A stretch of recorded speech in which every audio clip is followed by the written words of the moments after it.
Hi guys! Konnichiwa! So, yun. Nag-Yasumi na naman nga dito guys sa Japan.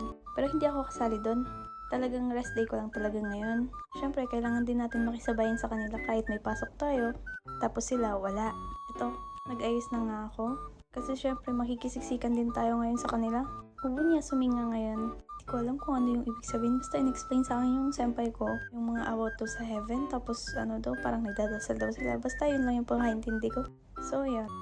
Magbabas lang nga ako ngayon. Hindi ako magbabike kasi sobrang init.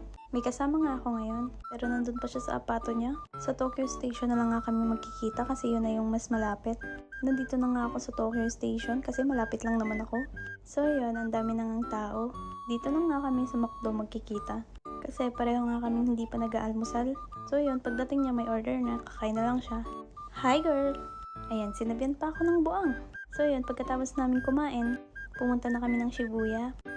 Doon nga kami sa Shibuya. Una namin pupuntahan si Hachiko. Nakapunta na nga ako dito pero hindi ako nakapagpa-picture kay Hachiko. Kilala niyo ba si Hachiko? Syempre, oo.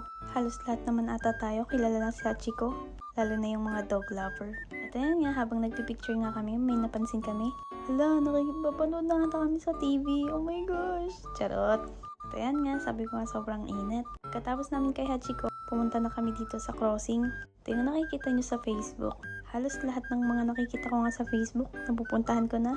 Kaya, ano pang inantay nyo guys? Malay mo, pag nakita mo to, nasa Japan ka na din, diba? Law of attraction, sabi ni Kong TV. Manifest lang ng manifest, malay mo. Ayan nga, kala mo talaga. Nagpapunta nga namin dito, winter, tapos gabi pa yon. Pagkatapos namin dun sa crossing, pumunta na kami dito kasi ito talaga yung sadya namin, yung Shibuya Sky. Kaso nga pagdating namin, sold out na yung ticket. So yun, no choice, pero aakit pa din kami. Sa 14th floor nga yung Shibuya Sky. Tapos yun dun sa 13th floor, yun naman yung mga pagkain. Susubukan lang namin, baka meron pang ticket dun sa taas. Pero nararamdaman ko talaga, wala ng ticket. Kasi ang alam ko talaga, kailangan magpa-reserve ng ticket dito. Medyo nahilo nga ako dito ng konti. So yun, papaakit na tayo. Andito na tayo sa 14th floor. Sobrang daming tao nga. So bago yan, naghanap muna kami ng spot. At ito yung nakita namin. Ganda nga dito. Pagkatapos namin dito, sinubukan na namin pumila. Akala mo talaga. So yun, paglapit namin dito kay kuya, hinanapan kami ng QR code. So yun, need pala ng QR code kaya kailangan talaga pumili na ng ticket online. So yun, pag pupunta kayo dito, kailangan nyo na magpa-reserve. Wala kasing may alam sa amin kung paano magpa-reserve, kaya yun. At least alam ko na kung anong gagawin namin sa sunod. Kasi this coming September, babalik kami dito. Guys, magpa-reserve na tayo ha. So ang ginawa na lang namin, naghanap na lang kami ng view.